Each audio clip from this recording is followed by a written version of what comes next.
Բարև բարեկամներ։ Այսօր ամբողջ Հայաստան, ամբողջ համացանցը քննարկում է Ռոդ Միրզոյանի այցը, ամբողջ Հայաստանի արտաքին գործերի նախարարության որպես պատվիրակություն այցը Թուրքիա։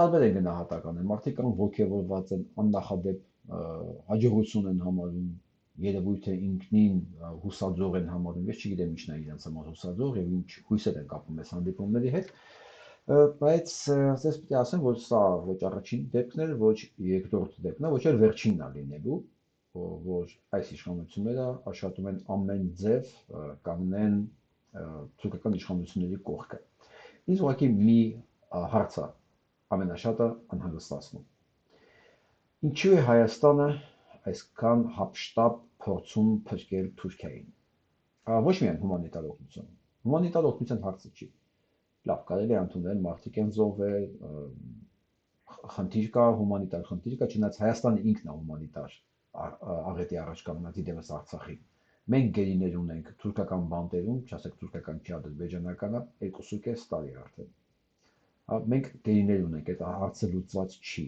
Մենք գիտենք, որ Թուրքիան անմիջական մասնակիցն է եւ այդ գերիների հայտնվելու եւ Արցախի բլոկադային եւ ամբողջ ողբերգությունների մասնակիցն է անմիջական Թուրքիան, բայց այսօր երկրաշարժը եղել, ընդունեցինք լավ մի քանի տոննա բեռ հասցրեցին դե որ ասեն աշխարհին իբր մենք մարդ ենք, մենք էլ ենք մարդ, հա։ Այդ Հայաստանը չէ, իրանք այդ այսօրվա կառավարությունը լավ դրեցինք մի կողմ։ Ինչու է Հայաստանը հիմա ձգտում քաղաքականապես փրկել Թուրքիային։ Ես հիշեցնեմ, որ երկրաշարժից ընդամենը 2-3 օր առաջ ուղիղ մեղադրանքներ հնչեցին Թուրքիայի առաջ եւ սանկցիաների սպառնալիք կոնկրետ կանգնեց Թուրքիայի ղեկավարության վրա, որովհետեւ նրան աջակցում են Ռուսաստանից խուսափել սանկցիաներից սահմանված Ռուսաստանի վրա։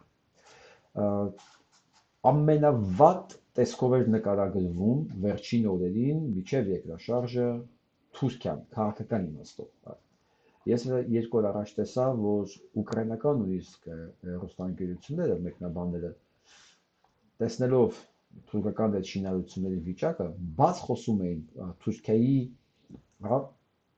երկիմաստ քաղաքական, երկիմաստ տնտեսական, նրա արդեն ոչ այնքան հուսալի պարտնյոր լինելու մասին։ Բայց այստեղ հենց որ արդեն աշխարհը հասկանալով, որ Թուրքիան մի ամբողջությամբ fake պետություն է, ինչպես որ ռուսական բանակներ fake եւ պետություններ fake, հա, այսօր Հայաստանի իշխանությունները վազում են օգնության փրկելու Թուրքիայի քաղաքական դեմքը։ Դա տնտեսությունը եւ այդ տպավորությունը չես փոխի, բայց քաղաքական դեմքն են փորձում փրկել։ Ինչպես առաջարկություն համագործակցության, որ Թուրքիան ընդունի իբր որ աշխարհասի լավ գոնեն ինչ-որ խաղաղության process է գնում, դες Թուրքիան այդքան էլ կորած երկիր չի։ Չէ՞, Թուրքիան կորած երկիր է։ Ինչպես եւ Հայաստանի կառավարությունն է կորած կառավարություն, որտեղ եթե գոնե մանանեխի հատիկի չափ հիշողություն ունենա, դու ուղիղ մասին չեմ խոսում, անդե դա բացակայում է լիովին։ Գոնե հիշել, որ ընդամենը 1999 թվականին էր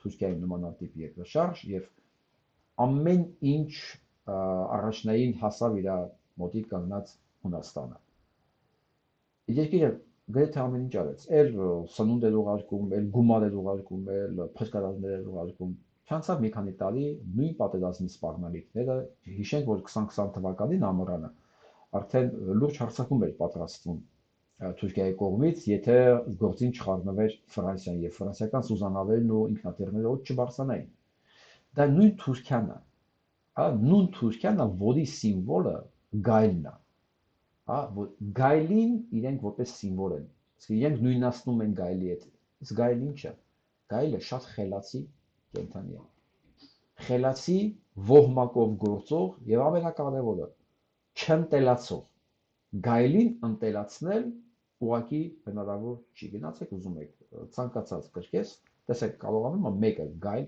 ընտելացած ցույց տալ, չկա նման բան։ Գայլը չի ընտելանում, գայլը միշտ հասնում է իր ուզածին, գայլը ուժեղ է եւ շարժում է ոհմակով։ Պետք է հաշտվել ես հանգամանքի հետ։ Դու չես կարող ընտելացնել գայլին, իրեն սարքել դեմոկրատ, իրեն սարքել մարդասեր։ Ոնց ուզում ես, ինչ անկյան ուզում ես իրան ցույց տու քարոզարա իր համար, ինքը գայլ է։ Ոչ մեկի համար գաղտնիք չի, որ այս իշխանությունները իրենց առաջին օրից դրսևորվում են ամենաթրկահաճո, ամենաթրկամեծ ձևերով։ Նույնիսկ մեր պատմության դասագրքերն են հարմարացնում թուրքական ճաշակին։ Հա, ամեն ինչ անում են թուրքական պահանջների ներքո։ Ես ուզում եմ հիշեցնել, որ իշխանության գալուց հետո Նիկոլ Փաշինյանի կառավարությունը առաջինը ցրեց մշակույթի նախարարությունը եւ սպյուրքի նախարարությունը։ Հա, այդ երկու կառույցները ամենաշատն են, որ խանգարում են Թուրքիային հասնելու իր նպատակին։ Եվ եթե հիշում եք, մեծ աղմուկ բարձրացավ, ոսկեցին արգելել պատմության դասավանդումը բուհերում, հա, կրճատել ժամանակը, մի խոսքով մեր մեջից մաքրում են այն ինչ որ մեզ խանգարում է պատմականորեն ընդունել Թուրքիայի գերակայությունը, որովհետև պարտված կողմը հայկական այսօրվա ինքը չի կարող հավասարին թվեր թուրքական կառավարության հետ։ Ինքը գնալով իր մոտ պարտություն կրելուց հետո օգնություն տանել երկրորդ անգամ գնալով իր մոտ խոսելով ինչ որ խաղաղության ճանապարհների մասին, ինքը ընդունում է Թուրքիայի գերակայությունը։ Ինքը ընդունում է, որ այն ինչ որ 2020 թվին արվեց մեր նկատմամբ Թուրքիայի կողմից F-16-ով բայրակտարներով դրանք լեգիտիմ են, դրանք արդարացված են եւ հայ ժողովուրդը խնդիր չունի դրա հետ։ Սա է անում Նիկոլ Փաշինյանի կառավարությունը։ Կհասնի ինչ որ մի բանի։ Ես չեմ կարծում, որ Թուրքիան ինքնամոռաց թռնելու է հայերի գիրք, ասի ես բացում եմ իմ սահմանները, արեք առևտուր արեք, մենք խնդիր չունենք, գնացեք, եկեք եւ այլն։ Չնայած դա մեծ ռիսկ է ունի իր մեջ, բայց դա էլ չի լինելու։ Թուրքիան սահմանը բացել է մենակ մի դեպքում, երբ որ Հայաստանը վերջնականապես թղթի վրա կուրանա իր պահանջատիրությունը։ Ես ուզում հիշեցնել, որ 1921 թվականին դրանցի պայմանագրով եւ Թուրքիայում, Մոսկվայում թուրքերը պարտադրում էին հայերին մոռանալ պատմական հողերի մասին եւ հանել պահանջատիրությունը։ Եվ վերջը որն էլ հայերը արեցին։ Ամբողջ հայ դատը փոխանցվեց ցեղասպանության ճանաչումով։ Դա արվեց ռուսների ձեռքով։ Դա չարվեց Թուրքիայի ձեռքով։ Թուրքիան դա չէին կարող անել։ Դա արվեց ռուսների ձեռքով, հանվեց պահանջատիրությունը սփյուռքի օրակարգից։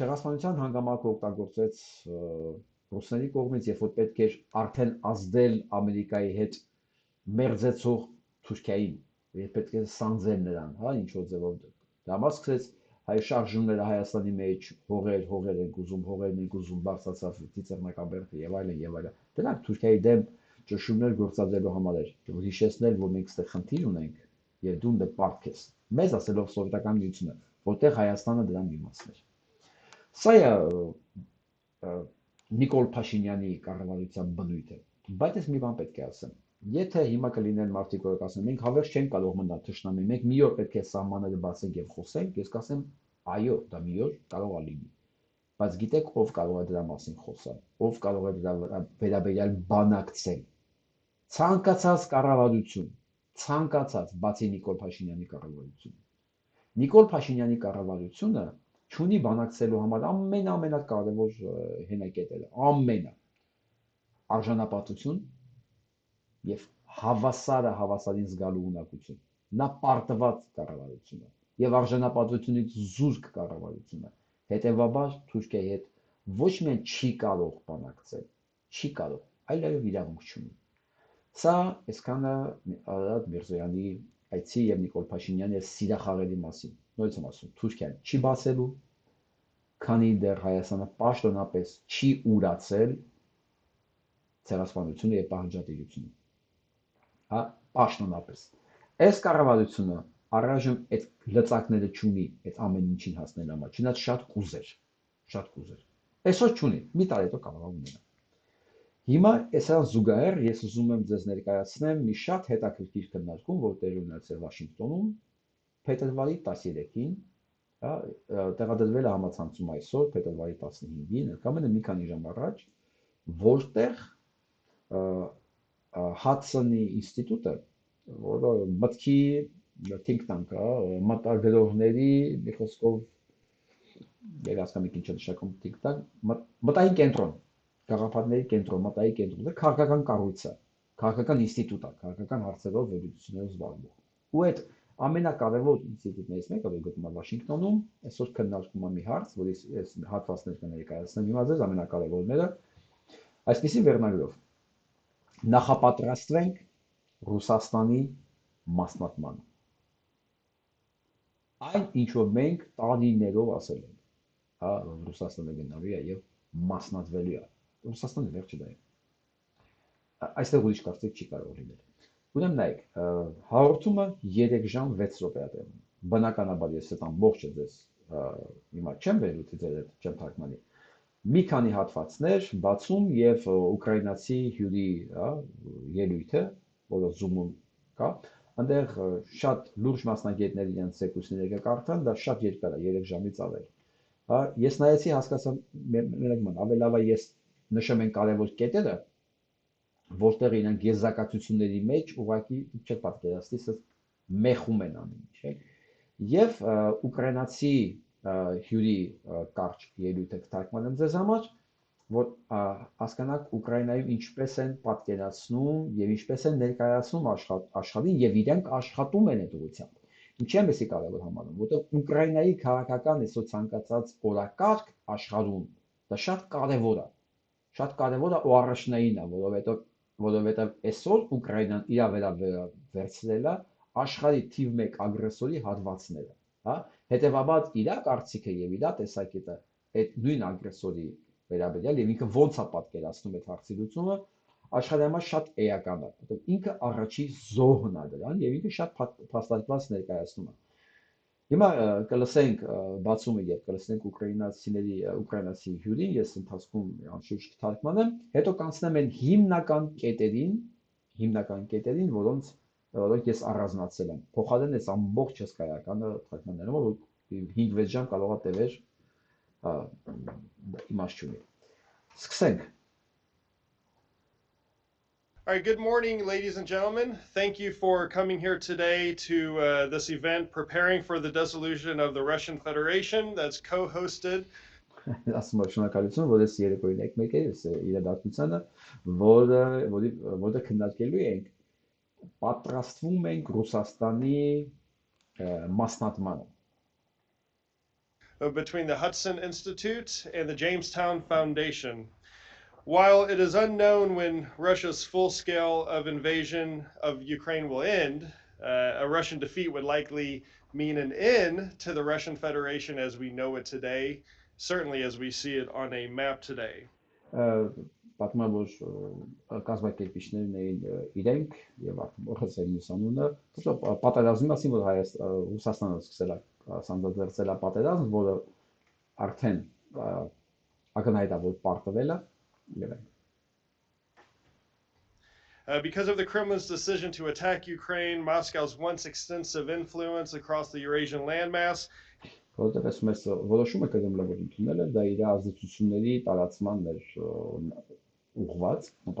has dwindled, and the war has devastated Russia's economy, military, and social stability. Որի պատասխանն աշխարհը ասում է ցնցեց Ռուսաստանի սոցիալական ստաբիլությունը, իր էկոնոմիկան եւ բանակը. US and allied policymakers need to understand that the breakup of the Russian Federation is a real possibility, and we need to start preparing now and thinking about now. Ասում պետք է Ամերիկա եւ իր աջակիցները հասկանան, որ հարցը հարաբերությունները խզելը չի եւ հենց հիմա պետք է պատրաստվել about this new geopolitical reality that could emerge across քաղաքական իրավիճակը, որ անպայման սպասվում է, որ առաջանալու է the Eurasian landmass. This issue also presents sort of a dilemma for policymakers and think tankers and intelligence analysts and commentators, because on one hand, if you talk about this issue like we will today at this half-day conference, you're quickly branded a neocon or a warmonger. Ասում եմ մի կողմից մենք կարող ենք գնահատականներ տալ ինչ որ հիմա կատարվում է այս գիտնականները, քաղաքագետները եւ այլն, մյուս կողմից regime change in Moscow. Որ խոսենք Մոսկվայում ռեժիմ փոխելու վերաբերյալ, տարբերակներից. But then on the other hand, and we're not advocating for any of that, but then on the other hand, if you don't discuss it or prepare for it or plan for it, and then it happens, then you're ասում ես մյուս կողմից եթե մենք հիմա չքննարկենք այս ամեն ինչը, երբ որ դա պատահի, we're accused of getting it wrong once again. Մենք էլի սխալ վիճակում հայտնվենք նորից ակնարկելով 1990 թիվը։ So I would rather plan for it and be prepared. Ասում ավելի լավ է ես կանխորոշեմ, կանխատեսեմ եւ պատրաստ լինեմ այս անգամ, հա։ That's why we are here today to discuss this issue.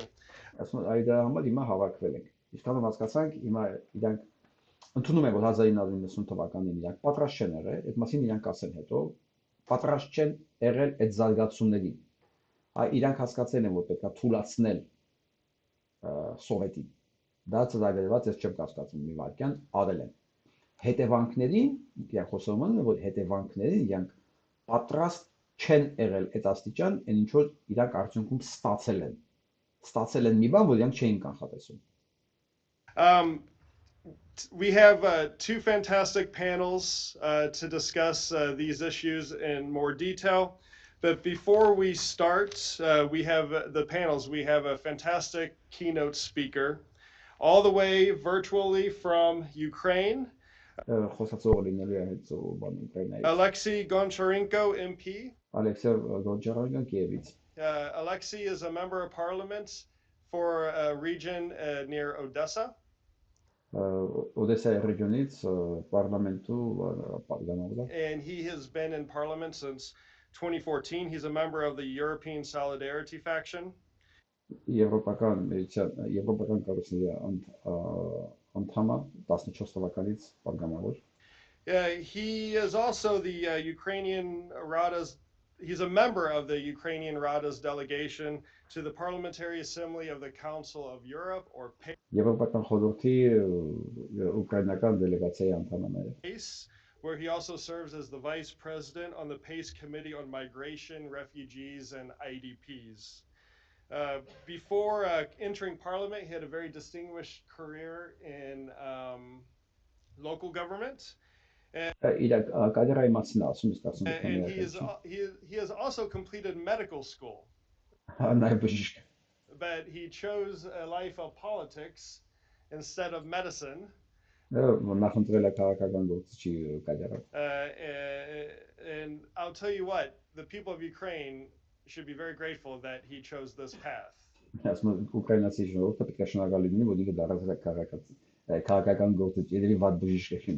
Because while I have no doubt he would have been a successful medical doctor, he has definitely become one of the global faces for Ukraine in Western capitals, on international media, making the case for Ukraine's sovereignty, Ukraine's territory.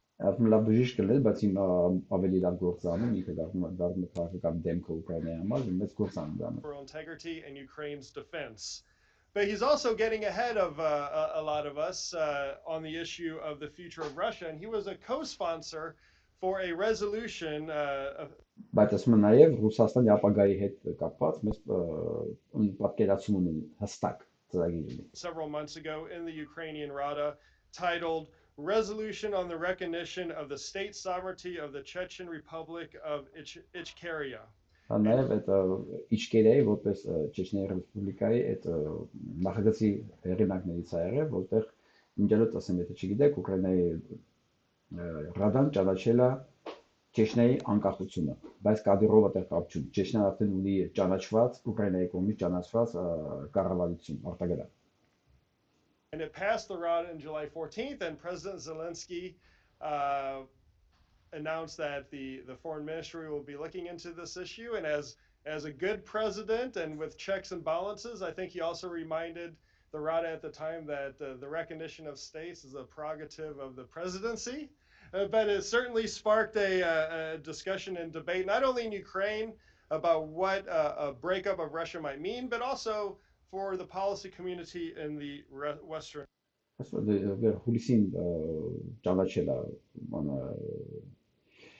Զելենսկին այդ նախագիծը ճանաչել է այդ նախագահին, որը Չեչնիան ունի արդեն։ Ես այդ հաղորդումը ասած տեսել եմ, կաշխատեմ դնեմ նաև այս հաղորդման description-ի մեջ։ Ես այս հաղորդման օրիգինալն է կդնեմ description-ի մեջ, ովքեր ուզում են նայեն օրիգինալ անգլերենով, կարող են ամբողջը նայել։ Ես ամեն դետալ չի, որ բայց եթե շատ կարևոր չի, չեմ թարգմանելիս, մեծ կտորներով կանեմ։ World. So with that, I would like to welcome my dear friend and member of parliament from Ukraine, Alexei. Thank you. Alexei. Thank you very much, Luke. It's a big honor for me to take part in the conference. First of all, I would like to thank Hudson Institute at Jamestown Foundation and personally Luke Coffey for this very important event and very, I think, timely event and very important discussion because I think that the next years will go under the sign of what will happen with the Russian Federation, how this dissolution will happen. Հաջորդ տարիները անցնելու այդ բանի տակ, վերնագրի տակ մոտարապես ինչ է լինելու Ռուսաստանի ապագան, ոնց է գնալու նրա մասնատման process-ը։ What will be the consequences for the world? Եվ դրա հետևանքները ինչ է լինելու։ And that's why it's better to start to speak about it, to discuss it, to prepare for it, than to try to hide away from the challenges which will also appear. No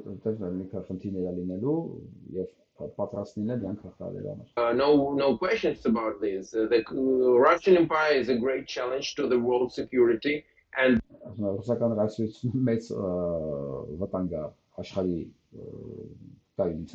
the war in Ukraine shows it absolutely clearly.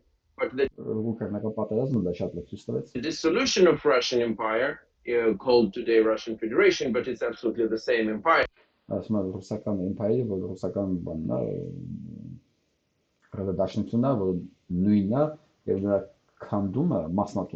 Russian Empire, then Soviet Union, then Russian Federation. So dissolution of this empire will also cause a number of challenges for the world, and we should be prepared for them. Ինքդ այդ նույն էմպարիան, որը սովետ էր, ռուսական կայսրություն էր, հետո ռուսական դաշնությունը, ինչ որ այդ ամենը նույն բանն է, որ դրա մասնատումը աշխարհի համար խնդիր է դառնալու, խնդիրներ է ստեղծելու, ու այսօր պետք է դրան պատրաստվել։ And it's better to start to speak about this today. I would like to add a little, absolutely like Luke said, he is watching very carefully about what's going on in Europe, in Eurasia, and thanks for him and to Hudson Institute for this. But I want to add that this bill, which I co-sponsored in Ukrainian parliament and was initiated of, about recognition of independence of Chechnya and Ichkeria, finally the decision of Ukrainian parliament was made in October about recognition of Ichkeria as occupied territory.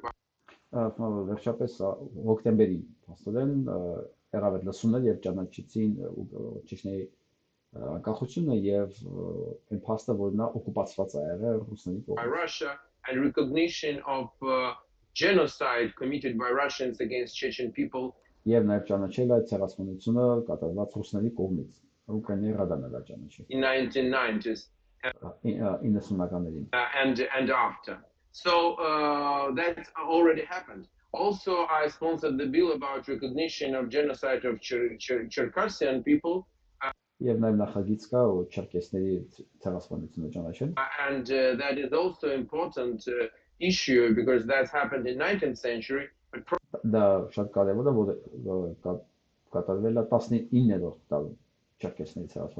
probably that was the beginning of ethnic cleansings and genocides in this part of the world.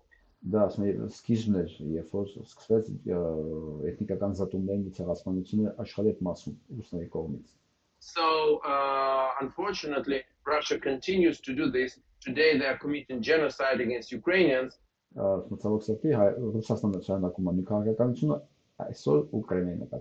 occupied territories.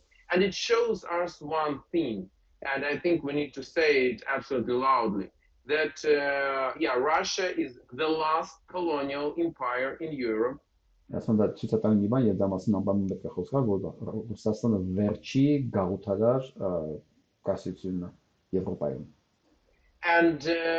the way these empires live, it's very clear.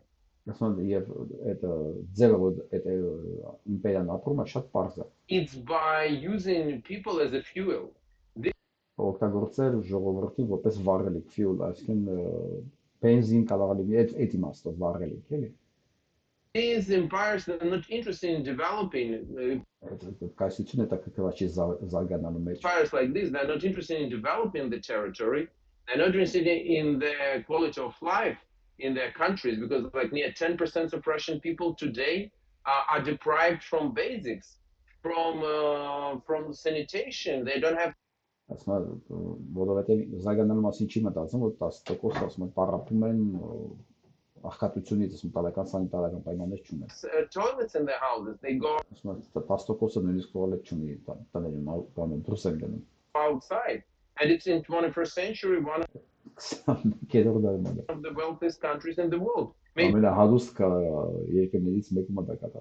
wealthiest from the point of view of resources, and the biggest country. So this empire lives using people as a fuel.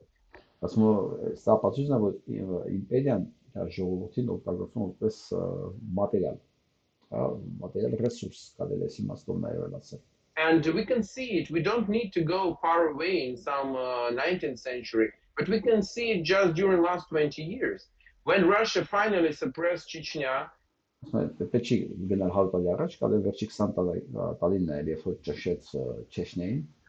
just committed genocide against Chechen people, they killed 1 from 5 Chechens. Just imagine this. So 200,000 people from 1 million population of Chechen Republic at that moment. When they finally suppressed it in 2000, unborn in 2000 Chechen boys now are fighting in Ukraine against Ukraine.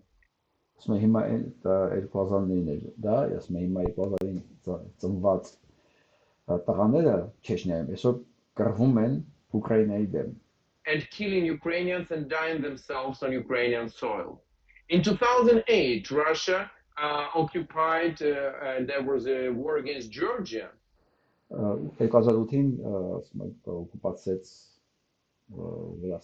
And now a young man from Abkhazia and South Ossetia, which is absolutely part of Georgia, but for the moment occupied by Russia, now they're fighting against Ukraine.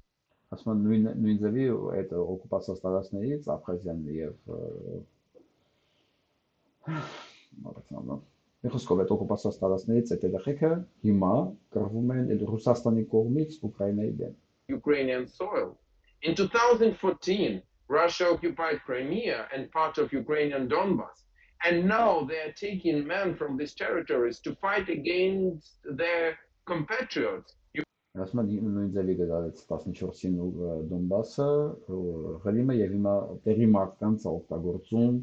Իր պատերազմ Ուկրաինայի դեմ։ Ինքն ուզում ասի, որ այդ տարածքները որ ինքը գրավել է, ցեղասպանել, այդտեղի մարդկանց վերցնում է, կռվածնում է իր էքսպանսիոն ծրագրերի համար ուրիշ ազգերի դեմ։ Այդ իմաստով ասում է, ժողովուրդը իր համար բան ռեսուրս է, վառելիք, հա։ Ukrainians and to die in their own country. So that's how these empires work, and that's why Putin attacked Ukraine. He can't stop because he needs Ukrainian men to go ahead. Դա հենց ձևն է ոնց ապրում է Ռուսաստանը, դա համար էլ ինքը հարձակվել է Ուկրաինայի վրա, որ հետագայում Ուկրաինայի ժողովրդին օգտագործելու համար իր հետագա ծրագրերի համար.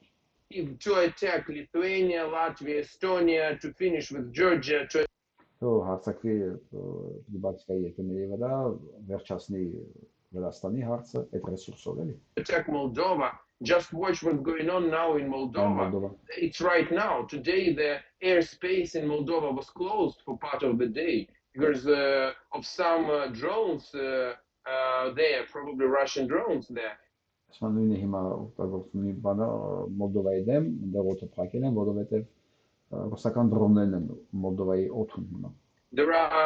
There is information said by President of Moldova that Russia is planning the assault on Moldovan authorities and will try to prepare some kind of a rebel or uprising there with an aim to change the regime for some kind of Russian puppet regime. Սպառնում են բանին Մոլդովայի ղեկավարությանը եւ ուզում են փոխել այդ ձևերով ասկեն ինչ ռուսահապատակ ղեկավար ունենան Մոլդովայում. Moldova. That's happening right now. Just I'm not coming somewhere else. So that's why Putin attacked Ukraine, to take Ukrainian men to go ahead. That's why these empires, they are evil. Ասում է այս դրամը դարձակվել Ուկրաինայի վրա, հետագայում այս ռեսուրս օգտագործի այդ նույն նպատակներով, ասում է հենց դրա համար էլ այս կայսրությունը հրեշային կայսրություն է. But they're not evil. And Russian Empire is evil. Empire of evil, like was said by great President Reagan. But it is not just evil, like Secretary Kissinger said in his article in Spectator, where he said, yeah, Russia is evil, but Russia is like eternal evil. It's part of world's equilibrium. And I don't agree with this completely. Ասում է հասավ գիտեն, բոլորը գիտեն Ռեգանն ասել, որ չարիքի կայսրությունը Կիսինջերն ասել, հա, բանա, էլի հա ճիշտ է, չարիքի կայսրությունը, բայց կարևոր մասը աշխարհի է, այդ ասում է համաձայն չեմ դրել. Completely. Russia is evil and this evil should be finished. Ասում է ինքը հրեշային կայսրությունը եւ այս կայսրությունը պետք է վերջ ունենա. That's what we should say, and we can't tolerate this evil anymore. Because this evil cannot be contained in its boundaries. Ասում եմ մենք չենք կարող այս հրեշի հետ ապրել եւ ինքը չի կարող իր այդ սահմանների մեջ մնա, դա անհնարին է. And in its borders, so they're coming out and they're taking the free world, and that's how they will continue to do. So we need to finish with this evil. And who said that this empire should be forever? Like ասում եմ իմպերիայի վերջը պետք է տա անպայման պետք է վերջանա այս իմպերիան եւ ով ասել որ ընդհանրապես իմպերիան չի կարող վերանալ ով այդպես բան ասել. Again, it's the last colonial empire in Europe. Look, Austro-Hungarian Empire. Ասում եմ սա վերջի կոլոնիալ իմպերիան է Եվրոպայում. Հիմա ասում եմ Ավստրիա-Հունգարիայի մասին. Dissolved. Nothing happened. Ավստրիա-Հունգարիան մասնատվեց եւ ոչ մի բան չպատահեց Եվրոպայի հետ. Sky is on that place. German Empire. That is a great example. It dissolved, and who benefited more? Գերմանական կայսրությունը մասնատվեց եւ ոչինչ չպատահեց, հակառակ ասում ենք ավելի շահեց դրանից. And Germans, from the fact that German Empire does not exist anymore. If Germany would not go through denazification after the Second World War, Germans again would be today cannon fodder for some new tyrann. But ասում եմ, եթե չմասնատվեր եւ դենացիֆիկացիան չլներ, այսօր այս վիճակին չէին ունենալի գերմանացիները, ուրիշ տիրանք ունենային իրանց ղեկավար. They are not. They live in prosperous, wonderful country, one of the leaders of the world, because they came through denazification. They finished with German Empire. Ասում եմ, բայց այտենց չի, իրանք այսօր ամենազարգացած երկրներից են, որովհետեւ գնացին իրանք դենացիֆիկացիայի միջով եւ դարձան ժողովրդավարական երկիր. And they built wonderful state with democracy, rule of law, human rights, and that they benefit from this the most. And from Եվ ասում եմ, դեմոկրատական երկիր դառնալուց գերմանական ժողովուրդը ավելի շատ է շահել դրանից. And from dissolution of Russian Empire, who will benefit the most? It's եւ ինչի կարծում Ռուսաստանի մասնատումից ով ավելի շատ շահելու Russian people, I'm sure about this. Ռուսներն են շահելու. And but also other nations which այլ ազգիներ are suppressed today. Why որոնք ճնշված են ռուսների կողմից. Chechen people can't live independently? Այսինքն ինչի չեն կարող չեչենները ազատ ապրել. Why people in Dagestan can't live independently? Ինչի դաղստանցիները չեն կարող ազատ ապրել. I just will give you one number. Population of Estonia is 1.3 million people. Population of Dagestan is 3 million people. Էստոնիայի բնակչությունը 1.3 միլիոն է, Դաղստանի 3 միլիոն. Estonia is wonderful state, absolutely successful. Why? Էստոնիան շատ հրաշալի երկիր է, շատ հաջողակ երկիր է. Why Dagestan can't be like this? Or any Ինչի Դաղստանը չի կարող լինի։ Other countries or nations which are today suppressed by Russian Federation. And from all of these, we can take some kind of result that these empires should be finished.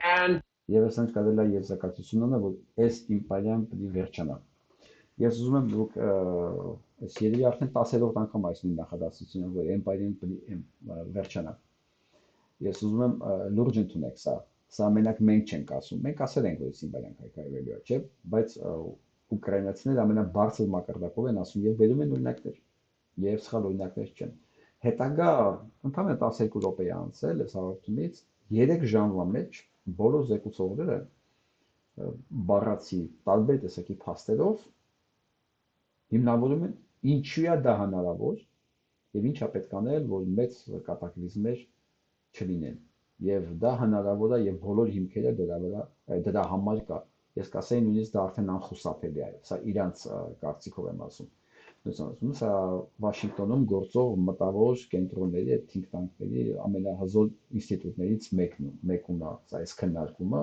որը կոչվում է պատրաստվել Ռուսաստանի մասնատմանը։ It happened that Ukraine today is on the front line. It's quite historical. Շեշտեց ունի Ուկրաինան այսօր առաջի գծում է կանգնած։ Դրանով է իր խոսքը նաև արժեքավոր։ Հա, այսօր իրանք կրում են այդ իմպերիայի բովանդակության ամենամեծ հարվածները։ Մեզանից հետո երևի։ Բայց դա աշխարհը մեր մասին այդքան չի խոսում ոչ ուրիշ բան, որտեղ իրանք կարողանում են ներկայացնել իրենց ցավը։ Ու ասում են, որ մեծ ցավը։ Մենք այդ մասին բան չենք ասում, ասում ենք ռուսը չլինի, թուրքը մեզ կուտի։ Իսկ իրանք հիմնավորում են ռուսին չի պետք չլինի։ Thing because this empire tried to tell that their roots are in Kiev, Rus in Kiev, and it's interesting and very symbolic that in Kiev this empire will be finished. I think it's really a beautiful joke of history, but that's what will happen. I absolutely believe in this. Ասում եւ հավատացեք, ասում իրանք պնդում են, որ Ռուսաստանի ոնց որ սկիզբը Կիևյան Ռուսաստանից է եղել, հա, բայց իրանք են համարում իրական Ռուսաստան եւ ասում կատակ են անելու, որ Կիևում էլ վերջանալու է այդ իմպերիան, հա, Կիևը ծնել է այդ իմպերիան, Կիևն էլ կսպանի այդ իմպերիան։ I hope that this war is the last colonial war of Russian Empire, and the role of Ukraine is not just to kick off Russia from our territory, to build the fence between us and these people, no, but to make everything to dissolve this empire. Not. Մենք չենք ուզում ուղղակի սահմաններն ենք այդ իմպերիայի եւ Եվրոպայի մեջ։ Մեր նպատակը այդ իմպերիան մասնատելն է։ Միջև հիմա ես չեմ հիշում, որ ուկրաինական քաղաքական գործիչների մոտ լինի այս կարգի օրակարգ։ Այս օրակարգը ես չեմ հիշում, եթե մեկը հիշում է, թող հիշացնի, բայց ես չեմ լսել այս օրակարգը։ Իրանք եկել են այդ եզրակացության, որ նույնիսկ եթե հիմա իրանք ուղարկեն Ռուսաստանին իր միջև փետրվարի 24-յան իրավիճակը, նույնիսկ միջև 2014, հա, դրանով այդ հարցերը չի լուծվելու։ Իրանք ունենալու են նույնիսկ քնած հրեշը, ոնց որ իրենք ինքն ասում։ Not by coming militarily, not by taking militarily Moscow. No, we don't want to sacrifice any Ukrainian for this, but by helping the suppressed nations of North Caucasus, other nations of Asian part of Russia to. So մենք չենք պատրաստվում հասնել զինվորներով, հա, Մոսկվա, մենք ոչ մի զինվոր չենք զոհաբերի դրա համար, հակառակը մենք կօգնենք այն ճնշված ժողովուրդներին Կովկասում, Ազիայում, հա, որոնք պայքարում են իրենց անկախության համար։ Be free. That's why it was so important that Ukrainian Rada made this decision which we are saying about Ichkeria.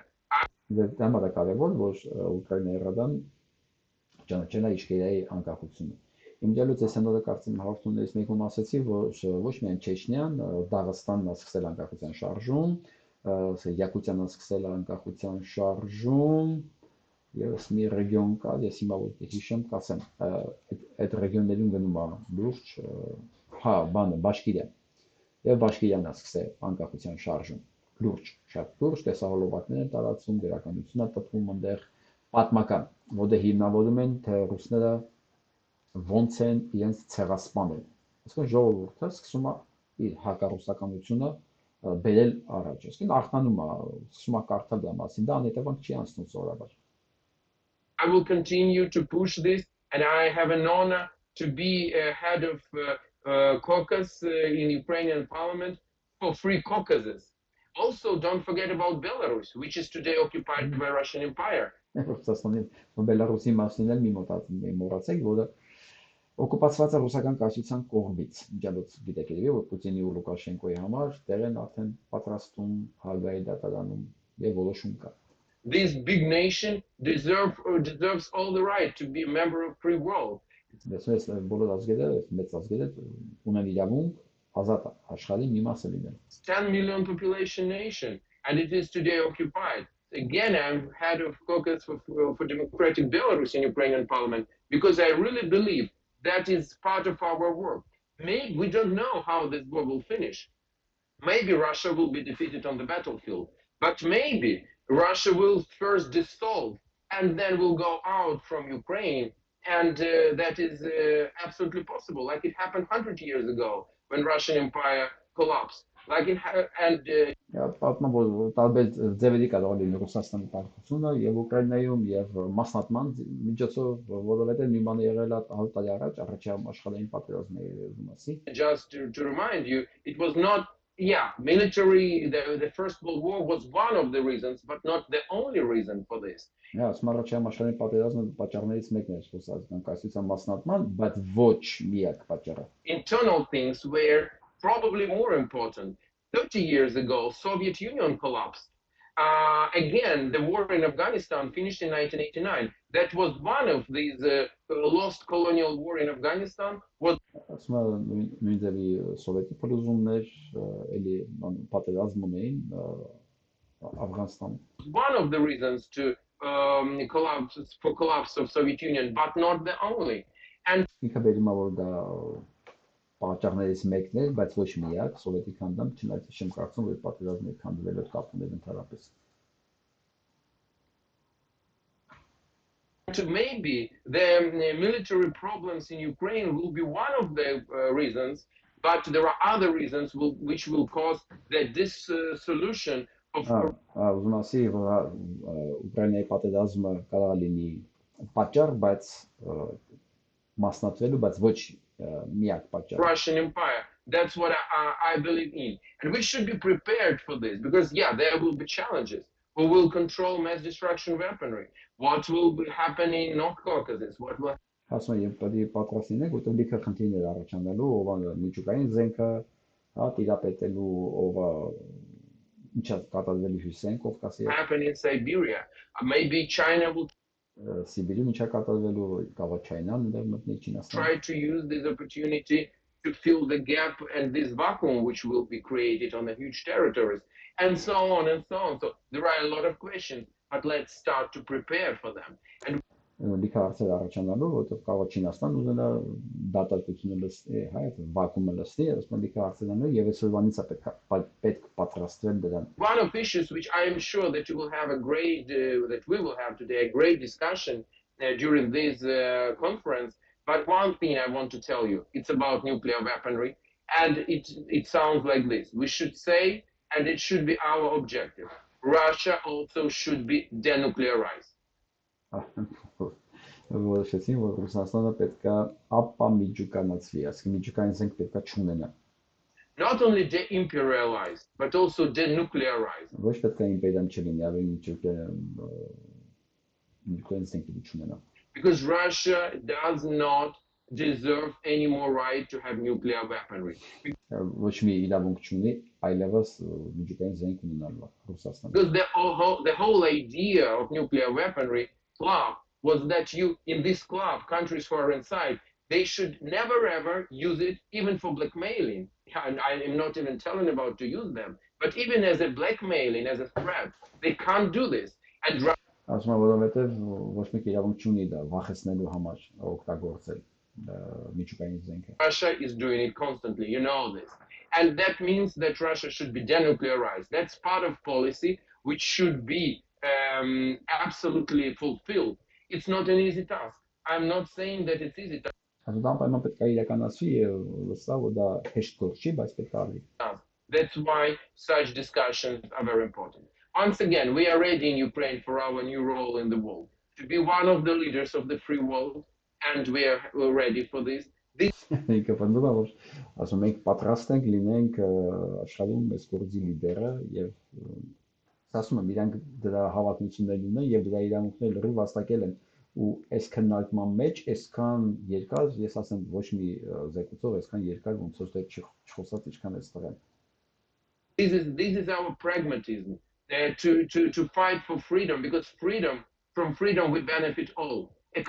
Պետք է պայքարել ազատության համար, որտեղ ազատությունը բոլորին է օգտակար։ Economically, politically, like human beings, and also we are ready to be on the spearhead of the process of dissolution of Russian Empire. Ինքը պատասխանում որ մենք պատրաստ ենք Ռուսաստանի մասնատման այդ process-ում լինել առաջատար դիրքերում։ One of our famous literature heroes, Taras Bulba, said, I fathered you and I shall kill you. That Taras Bulba-ի խոսքերն է վերում, որ այո, ինքը ծնել է ինքն էլ կվերացնի։ Ինչպես ասեց Թուրքիայի Ռուսաստանը ծնվել է Կիևից, Կիևում էլ կվերջանա այդ իմպերիան։ It's something about Russian Empire and Ukraine. We have not fathered it, but they saying that they're coming from us, but we shall finish them. Ասում եմ մենք իրանց ծնողները չենք, իրանք են պնդում որ մեզանից են եկել, բայց ասում եմ ոչինչ մենք իրանց կվերջացնենք։ Սա էլ ակնականից որ իրանք սլավոններ չեն, այլ մողոլ թաթարական ցեղերից առաջացած ինչ որ խառնամբող է։ Լավ, ինքը հիմնական մասն ասեց, իհարկե, ես ուզում եմ հիմա ձեր համար նշել այն կետերը, որոնց շուրջ կարծես թե բոլորը կոնսենսուս ունեին, հա, որ կոնսենսուս համարում եք, որ Ռուսաստանը իր ծրագրերում որպես ռեսուրս, որպես վառելիք, ինչպես ընկերները ասում, օգտագործում է ազգային փոքրամասնություններին եւ այստեղ հսկայական խնդիր կա ռեգիոններում եւ նրանք դա գիտեն։ Այս ազգային ազատագրական շարժումը ասեմ սկսել է իրանցնել, հենց այս հողի վրա է սկսել, որտեղ ստատիստիկայով տենում են, ասենք, Մոսկվայի ռեգիոնից մահացած մի հոգու դիմաց, ասենք Բաշկիրիայից 622-ից ավելի մարդ է մահանում։ Այդ թղթերը իրանք ունեն։ Այդ երևացող մասն է, բայց չերևացող մասը ինչ ահա որը։ Հա, ընդունում եմ, որ 90-ական թվականներին ոչ մեկ պատրաստ չէր այս զարգացումներին եւ պետք չի նոր սխալները, նույն սխալները կրկնել։ Իսկ 90 թվականին ես ասեմ, սովից եւ կործանումից քաղաքացիական պատերազմներից, տահրավիրքից Ամերիկան փրկեց Ռուսաստանին այդ փողով, սնունդով, ամեն ինչով։ Համաձայնեցին բոլորը, որ հիմիկվանից պետք է պատրաստվել մասնատմանը։ Այս հարցը ոչ մի չի քննարկում է մասնատվելա թե չէ։ Չեն ասում լինելու է թե չէ, ասում են պետք է պատրաստվել մասնատմանը։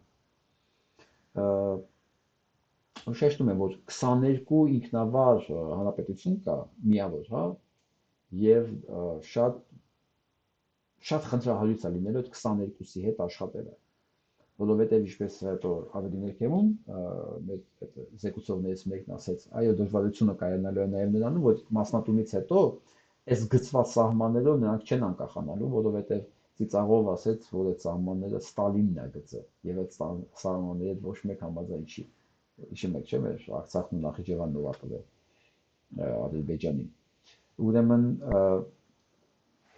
զեկուցողներից մեկը շատ լուրջ մասնագետ սկսեց խոսքը նրանից, որ բնութագրեց Ռուսաստանի իրավիճակը, ասեց, որ նա failed state, այսինքն ձախողված պետություն, որը գնում է քայքայման է գնում։ Հա, ասենք դա հնարավոր չի կասեցնել այդ process-ը։ Ու հետո նաև խոսում եմ այդ մասնատման process-ներին օգնող process-ներից մեկը այն փաստը, որ Ռուսաստանում ինքնության խնդիր կա։ Հա, ռուս ինքնություն, որ սա բոլորս ռուս ենք, օրինակ Հայաստանում այդ ինքնության խնդիրը չկա, բոլորը հայ են։ Հա, ճիշտ է մենք մեջ ասենք վատերին ասում ենք թուրք, բայց մենք մեջ այդ ինքնության այս բաները, բախումները չունենք։ Իսկ Ռուսաստանում այդ մի ինքնությունը չկա, այդտեղ խնդրեմ կա, որը օգնելու է այդ արագ մասնատմանը, էլի։ այսինքն չի օգնելու, նպաստելու է։ Ուրեմն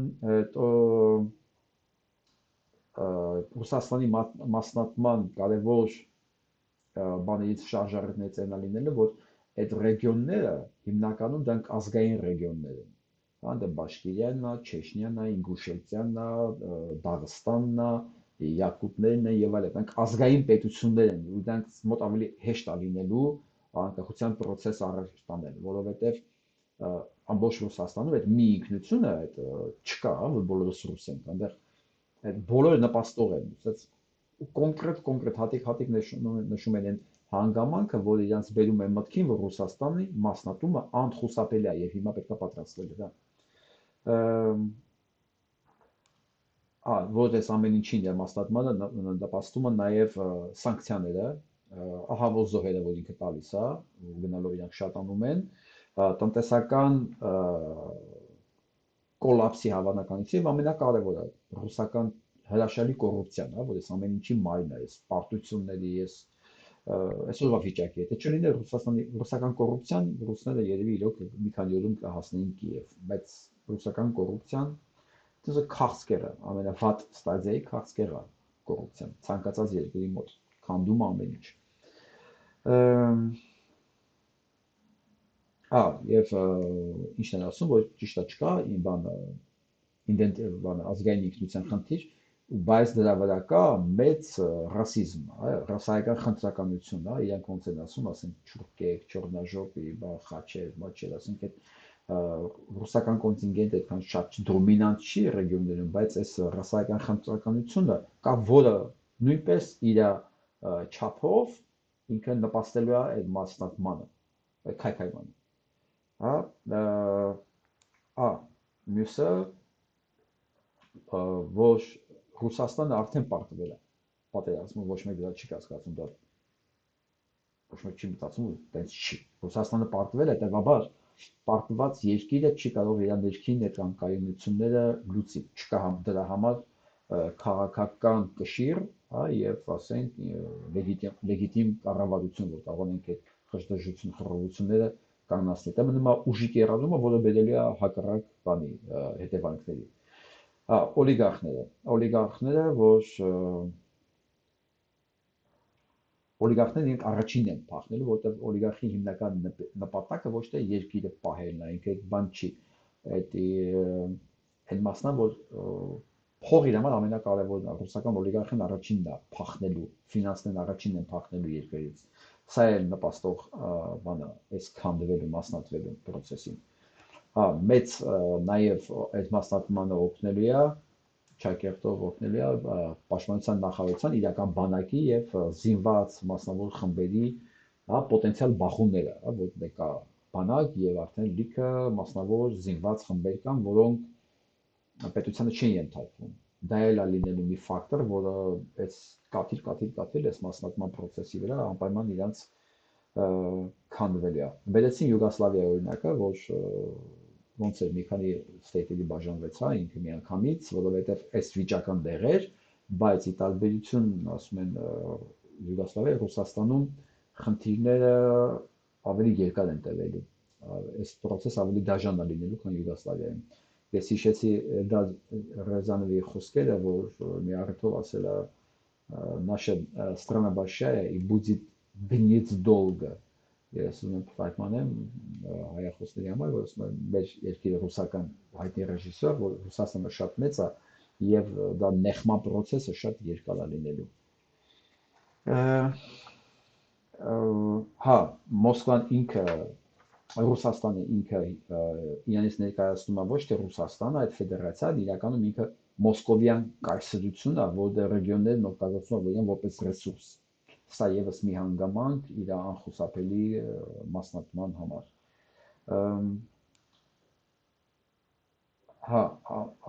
Արդեն ասացինք, որ ռեգիոնները ազգային են, դրանով իրանք ուժեղ են եւ իրանք անկախանալու process-ը ոնց որ թե կառավարելի չի լինելու Մոսկվայի կողմից, էլի, որտեղ ինքը մոսկովյան կայսրություն է, ինքը ռուսական բան չի, մեծ երկիր չի, կոպիտ ասած, ինքը մոսկովյան խանություն, կոպիտ ասած։ Հա, ասեցին այդ քանդվելու նպաստող չէ այդ հանգամանքներից մեկն է հավանականությունը մեծացնող, որ Ռուսաստանում չկա ընդդիմություն, որը կարող է այս կոլապսի ժամանակ քաղաքական պատասխանատվություն վերցնել եւ երկիրը տանել դեպի ժողովրդավարական ուղղության, այսինքն դա կլիներ այդ կոլապսի խուսափելու ճանապարհներից մեկը, բայց քանի որ այդ ընդդիմությունը չկա, որ ինքը կվերցներ այս երկիրը այս ֆորմատով կտաներ դեպի ժողովրդավարությունը, բայց ներքին կոնֆլիկտների պայթելը անխուսափելի է դարձնում դրանով։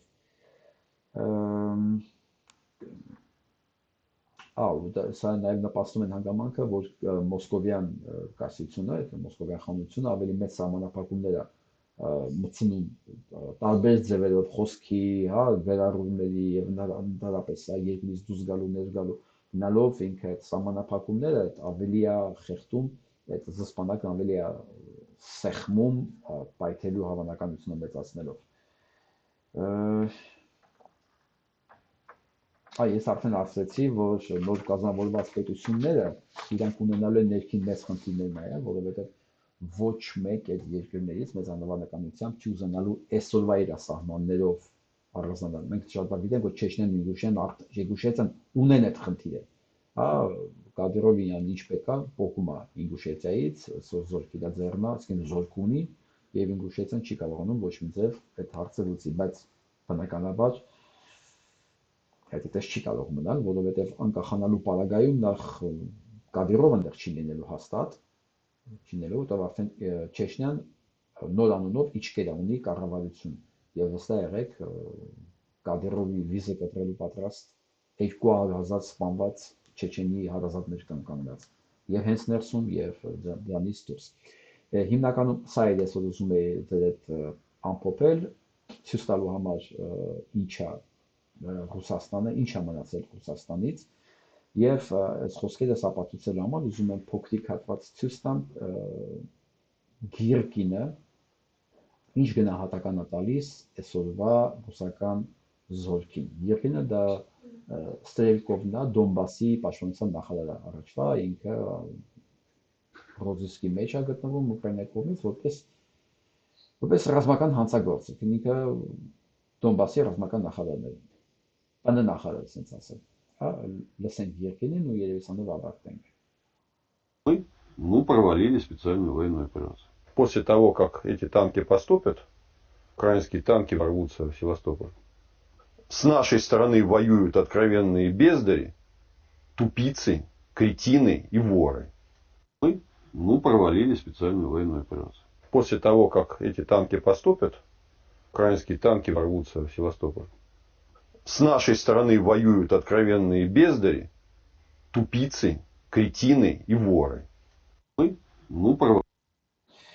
Սա Գիրկինի Իգսերկովի բնութագրումն է, ընդամենը 3 է հայտարարություն արել, եւ ինքը ասենք քանի ամիս է այս նույն գծի վրա է, մեկը որ ամենաշատն էր հավատում ռուսական բանակի հաղթանակին եւ ընդամենը մի ամիս հետո հասկացա, որ ինքն էլ ամորության մեջ եղել, որ սկզբից ասում էր դրանք ղեկավարներն են մեղավոր, նախարարն է մեղավոր եւ այլն, բայց հասկացա, որ այդ համակարգը մենակ մի նախարարով չի պայմանավորված, դա ընդհանրապես մի հատ մեծ կոռուպցիոն համակարգ է, որը բերում է այս կոլապսին, բերել է ու բերելու է, սա անխուսափելի է։ Ես կարծում եմ, որ դժվար է Գիրկինի հետ վիճել այս հարցով, հիմա ինչ է տալու մեզ դա, ինչա մեզ դա տալու, մեզ դա տալու է նախ եւ առաջ Ռուսաստանը ուզի գնալու է Հայաստանից, ինչ ենք անելու մեկ, հիմա կասեք մնալու են Թուրքիայի ուսին։ Հնարավոր է մնանք Թուրքիայի ուսին, եթե մենք չկարողանանք Եվրոպայի հետ պայմանավորվել ուղղակի, ստանալ ամեն գնով իրենցից աջակցության, չասենք երաշխիքներ, ուղղակի աջակցություն, ասենք, սենց ասենք, մենք համաձայն ենք, որ դուք մեզ փրկեք, մի քիչ տարօրինակ է, չէ՞, ինչու՞, բայց միջև Հայաստանը դեմ է, որ իրան փրկեն, ճիշտ է, իրան կանգնացնում են պատերազմը, բերում են դիտորդներ, զորով, մեկը չմտածի հանկարծեսի Փաշինյան-Նիկոլի նախաձեռնությունն է, Փաշինյան-Նիկոլի նախաձեռնությունը պատերազմն է, երկրի քայքայումն է, բանակի քայքայումն է, այս հայ-թուրքական այս բաներն է, կեղծոտ խաղերը, նվաստացող, հա, Հայաստանը համակարգային սպաներն նա Նիկոլի նախաձեռնությունն ամեն ինչը, բայց եվրոպական դիտորդները սա մի բան էին, որ ես ամենայն հավանականությամբ համարում եմ, որ դա ստիպված արել էլի իշխանությունը երկարացնել համար գոնե 2 տարի։ Գոնե եւս 2 տարի, մի քիչ ստաբիլանա իրավիճակը, էլի։ Որովհետեւ հակառակ դեպքում ինչ պետք է աներ։ Պետք է տալ միջանցքից հետո ումբեր ինքը պետք է։ Ինքն է մտածեք, ռուսների միջանցքը տալուց հետո ռուսների ինչին է պետք այլևս Նիկոլ Փաշինյանը։ Իսկ որպեսզի դա չլիներ, եւ 2 տարով եվրոպական դիտորդները ինչ որ չափով կտան երաշխիքներ Նիկոլ Փաշինյանի, որ ինքը եւս 2 տարի այս ստեղ խաղալով, այս կապիտությունով կարող է երկարաձգի իր իշխանությունը։ Բայց ասեմ, մեկը վերջը նույնն է, Փաշինյան Նիկոլ, հայկական հարգայով ես գնալու, հայկական տրիբունալով, դու եւ քո ամբողջ թիմը գնալու եք կառապնարան։ Սա իմ համոզմունքն է եւ ես ամեն ինչ անելու եմ այդ օրվա համար։ Չմոռանաք անպայման, տարածեք, գրեք ինչ եք մտածում, բաժանորդագրվեք, օգնեք, որ այս վիդեոն հասանելի լինի ինչքան հնարավոր է շատ մարդկանց։ Շնորհակալություն։